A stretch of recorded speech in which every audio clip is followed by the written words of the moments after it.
back to my channel. And ang tagal ko nang hindi nag-video, tagal ko nang hindi nag-share na aking lifestyle. Papakita ko sa inyo muna kung saan ako maglalakad. Kasi mag-exercise muna ako ngayon. Walking muna ako. Ginagawa ko every night, 1 hour. Maglalakad-lakad muna ako dito para ma-exercise ko yung paa ko. Kasi pag once nag-stay mo naman ako ng bahay, then pag bumalik ka sa work, then doon mararamdaman ko yung sakit ng paa ko. So pakita ko sa inyo yung place kung saan ako mag-exercise, mag-walking ko. So itong part na to, yan, marami yan dyan, naglalakad, nag-exercise. So medyo mahaba-haba din. So ito yung place. Yan, may mga nagtatambay na rin, may mga naglalakad na din. And yan. So maglalakad muna ako. Mga 30 minutes siguro. Hindi sasakit gaano yung paa mo kasi pag binigla mo naman na mag-exercise na hindi mo naman ginagawa daily, yan sasakit naman yung katawan mo, sasakit yung paa mo. So, kailangan unti-untiin mo lang or para masanay ka lang. So, kailangan may limit ka lang din sa paglalakad, sa pag-exercise para hindi mabigla yung katawan mo. So, ito na yung end ng nilalakad ko. Yan, kasi sa kabila, ibang highway na yan. And then, wala ka nang malalakaran doon kasi puro na siya sasakyan. And parang wala na siyang pathway na pwede mong paglalakaran. Yan, yung pinakadulo na yun, doon ako sa center kanina kung saan ako nag-start ng video ko. So, babalik ako ulit doon. Nandun na yung end ko. So, bye guys! Ito, malapit na ako. Nag-run lang ako ng konti. So, yan. So, dito na ako. Pupunta na ako ng supermarket. And papakita ko rin sa inyo paano mayroon din sa loob. Yan. Actually, maraming mga supermarket dito. So, doon ka pwedeng bumili ng mga isa. And mura lang. Ayan. So, dito ako sa kabila kasi, ayan, makikita nyo yan. Makapalibot yun dyan, supermarket, and mostly sa Filipino product. Grabe. So, dito na ako sa loob ng mall. And, bakit dito ako pumunta kasi, yun kasi, yung mga mini market lang yan, mini supermarket. Yung nandun sa labas kanina. Dito kasi, itong whole building na to, may mga iba't ibang outlet dito na mga bilihan. Yan, may mga bags, may mga clothing. Hindi lang siya supermarket na grocery store, pero may mga iba't ibang shop din dito na pwede mo mapuntahan.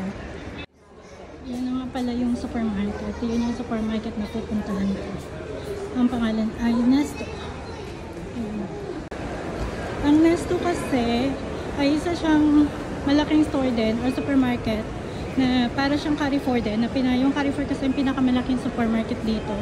So ito yung pangalawa na pwede mo siyang bilihan. Ayan, maraming tao sa loob. Ayan, at marami din mga offers dyan. Ito yung menu. Kasi feeling ko mag-chicken curry ako ngayon. Kaya yan ang bibilin ko. Ito muna sa menu. So ayan, may saging sila. 7 dirhams lang. Daming prito. Daming na dito. Ayan yung mga prutas nila. Saging. Minis ko yan. Kailangan ko din pala ito. Nakuha tayo ng isa. So, kuha din ako ng chicken cubes. So, yun lang mga ingredients ko. Sensya na, hindi ako makapag-vlog ng ayos kasi baka bawal. Ayan, chicken cubes. So, kuha lang tayo ng isang chicken cubes. Ayan. Yan na rin pala akong bigas. So, yun yung bigas. Promotion. 16.95. 5 kg na siya. Ito yata ang kukuha nito.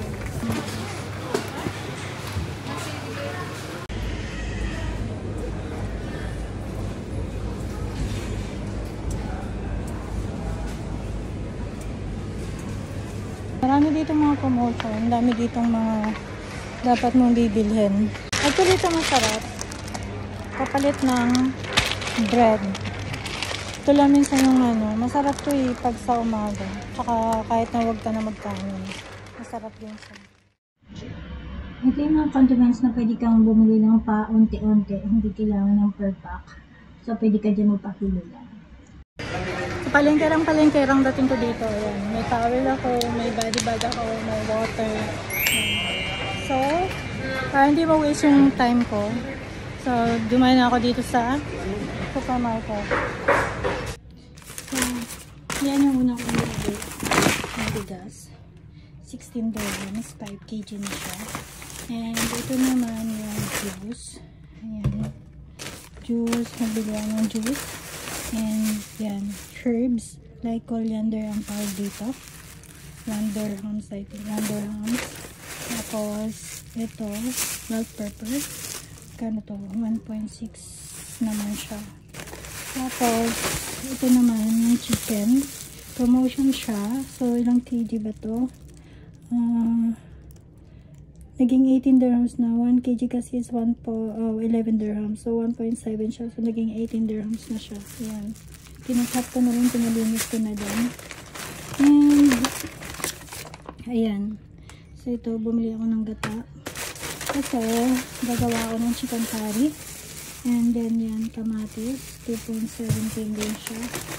And, ayan. Ito. Dagdag ko sa ingredients. Ayan. Garam masala. So, gagawin ko is chicken curry but Indian style.